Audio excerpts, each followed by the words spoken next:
Então, sempre que o governante pecar, ele roubar, ele matar, ele mentir, ele enganar, ele idolatrar, ele tomar o nome de Deus em vão, tudo isso que acontece na política, Deus nunca concorda.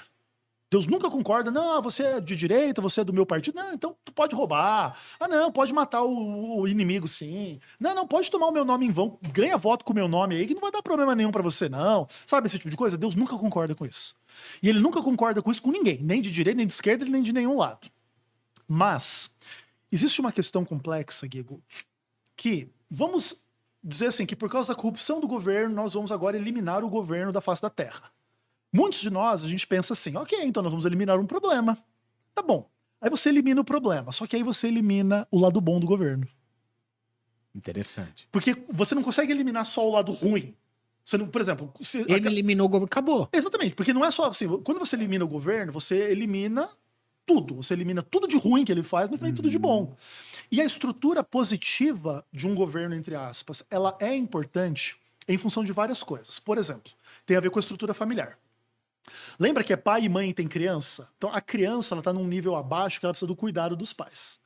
Então essa autoridade dos pais sobre a criança também é uma coisa divinamente ordenada. Para a criança poder ter um cuidado até ela crescer, depois ela vai fazer os filhos dela e ela vai repetir esse ciclo. Criação, o que você vai seguir? Exatamente. Então essa estrutura dessas pessoas no topo, que seriam tipo o pai e a mãe cuidando da criança, ela passa para a sociedade. Tem que ter um grupo de pessoas ali em cima estruturando as coisas para que existam as oportunidades da realidade. Então, tem que ter as instituições, tem que ter as estradas, tem que ter a boa saúde, tem que ter a escola, tem que ter isso, aquilo, etc, etc, etc, para se cuidar das pessoas, para elas se formando e para esse ciclo virar um ciclo que não seja caótico. Porque, por exemplo, a ausência de governo implicaria a ausência de polícia. Então, vamos dizer que agora, beleza, maravilhoso, acabamos com a corrupção governamental, acabou o governo. No outro dia, você toma um tiro, você toma um assalto e não tem ninguém para fazer nada. Acabou a justiça. Acabou a justiça, assim. Acabou a polícia, acabou qualquer tipo de coisa. Entende? Ia voltar olho por olho, dente por dente. Não, é o caos absoluto. É a selva absoluta. Um mundo sem uma estrutura de justiça, de governo, de polícia. Então, por mais que a gente seja crítico ao governo, a gente precisa entender que Deus ordenou essa estrutura para, de alguma forma, ajudar a que a vida humana seja um caos menor do que seria sem o governo. Agora, uma outra coisa. A gente sabe que existe diferença entre obedecer às autoridades e idolatrar as autoridades. Perfeito. Como que você enxerga isso? Perfeito. Porque quando a gente começa a falar do lado bom do governo, as pessoas às vezes vão para o outro lado. Nossa, então o governo é essencial, o governo é divino, e eles começam a atribuir ao governante, ao político, poderes divinos. Isso foi feito desde Roma e provavelmente desde muito antes do que Roma. Divinizar o nosso grande líder. Nossa, o nosso grande líder, ele é de Deus, ele é legal, ele é o inspirado por Deus para ele ensinar a gente, para ele conduzir a nossa vida e etc, etc, etc. E isso, em muitos casos, vira uma idolatria política. Em Roma, inclusive, havia culto ao governante. Um dos problemas lá no livro do Apocalipse tem a ver um pouco com isso. E por todo o Novo Testamento, isso é uma sombra. A ideia da carne sacrificada aos ídolos, por exemplo, mais cedo ou mais tarde tinham os falsos deuses, e entre eles o imperador romano era um deus também, e eram essas coisas todas. Então é muito interessante a gente perceber isso. E a gente pode e deve obedecer o governo, mas também tem limite, tá? Se o governo vai contra Deus, você pode desobedecer o governo. E esse limite é importante ser colocado. Mas fora isso, você deve obedecer, mas nunca idolatrar a estrutura política, assim como a criança não deve idolatrar os pais. Você tem que colocar Deus acima dos seus pais, Deus acima de você mesmo, inclusive, e aí você tem uma relação saudável com a autoridade. E isso é importante porque Atos 5:29 vai dizer: antes importa obedecer a Deus do que a homens. Perfeito. Nos dá limite de resistência? Sim, resistir ao governo é uma coisa possível. Por exemplo, vamos dizer que eu chegue à conclusão de que o Brasil cobra imposto no nível da Suíça e entrega serviço público no nível do Zimbábue. Então eu fico super chateado com isso, eu fico bravo, eu fico indignado e eu começo a resistir. Galera, temos que diminuir o imposto, vamos lá! Isso você pode fazer. Só que como que você vai contra? você vai contra dentro da regra. Então, por exemplo, no governo brasileiro existe uma democracia, existe liberdade de expressão, então você pode defender a sua opinião política de que tem que diminuir o imposto. Não é um crime, você não está cometendo um crime.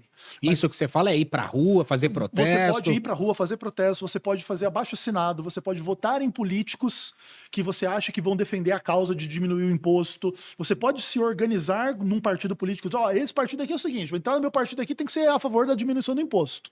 Aí, esse aqui, beleza. Esse outro não. Então, nesse outro aqui É não política. voto. É política literal. Até que ponto um protesto é errado? Então, o protesto, ele é errado quando você transgride a lei de Deus. Então, você vai protestar, você quebra, você destrói, você mata, você rouba, você denigre, você mente. Porque no protesto político, é aquilo, né? Na política tem tudo de bom e tem tudo de ruim do ser humano. Pensa assim, às vezes, vamos lá que eu tô protestando a favor de uma coisa e contra a outra. Se você for injusto com aquilo que você é contra e você mentir contra, sei lá, vamos dizer que você tem um político lá na sua região e que ele não é corrupto, mas você não gosta dele porque você quer colocar o seu preferido no lugar. E você vai lá e acusa ele de corrupção. Esse é o protesto que não pode ser feito pelo cristão. Se você quer acusar... Não tem prova. Não tem prova, você tem que ter convicção, prova, ou você tem que ter a percepção, você não pode mentir. Entende? Você até pode cometer um erro, porque ninguém sabe tudo sobre todas as coisas. Mas o ponto é, o cristão, ele não pode fazer protestos políticos que envolvam crimes, que envolvam coisas que Deus não vai aprovar, no aspecto espiritual, moral. Você tem que tratar o seu inimigo como você quer ser tratado. Porque se você trata o seu inimigo com mentira, com maldade, aí você deixou de ser cristão. Nesse aspecto, você não pode protestar.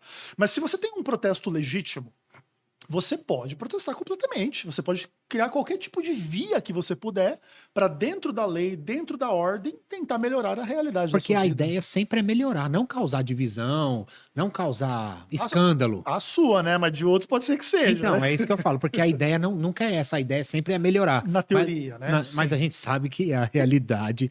Exato. Porque assim, você está lidando, Guigo, com uma questão do seguinte: você está pensando num cristão bem intencionado. Sim, o cristão bem intencionado, ele sempre quer melhorar as coisas. Mas nem todo mundo é cristão bem intencionado. Agora sim, Ezequiel, eu vejo que na Europa tem muito isso. Protesto pra lá, protesto pra cá. Muito, muito mais do que acontece no Brasil. Aham. Por que você vê isso? As questões... Mais atualizado o povo, será? Não sei. São várias coisas. O primeiro ponto assim, da diferença, não só da Europa, mas do hemisfério norte em relação ao hemisfério sul, tem que ver com o próprio clima. O fato de morar em país frio faz com que as pessoas tenham que ter um tipo de organização mais meticulosa do que quem mora em ambiente quente. Isso é uma coisa que Interessante. parece bobo, mas não é. Essa é uma das Interessante. principais diferenças entre a industrialização do norte versus uma coisa um pouco mais agrícola no sul. Por quê? Porque assim, no inverno, se você não se organizar ali direitinho, a cada inverno você passa fome ou você morre. Então, pessoas que vivem no inverno, gelo e neve, essas coisas aradas, elas têm que fazer organizações um pouco mais sérias com as coisas. Se você mora num lugar quente, cara, que tem banana e comida aí à vontade aí pra todo mundo, a organização das pessoas ela é naturalmente mais frouxa. Então, as pessoas no hemisfério norte, elas dão essa impressão de serem mais educadas em alguns aspectos, de serem mais engajadas em certas causas em alguns aspectos. O que não é, o que eu tô dizendo também não é que assim, lá eles são maravilhosos e que nós somos péssimos, não. Inclusive a tradição política e Porque econômica... lá quando o pau é pra quebrar, quebra. Não, quando é ruim lá também é muito ruim. Mas eu digo assim, o brasileiro também tem suas qualidades, os povos do hemisfério sul também têm suas qualidades, tem a sua política, tem as suas indústrias, tem as suas coisas. Mas é interessante a gente perceber isso. Mas sim, o engajamento social, político, é um pouco diferente na região norte do planeta em relação à região sul. Mas à luz da Bíblia, Ah. você vê que protesto é correto?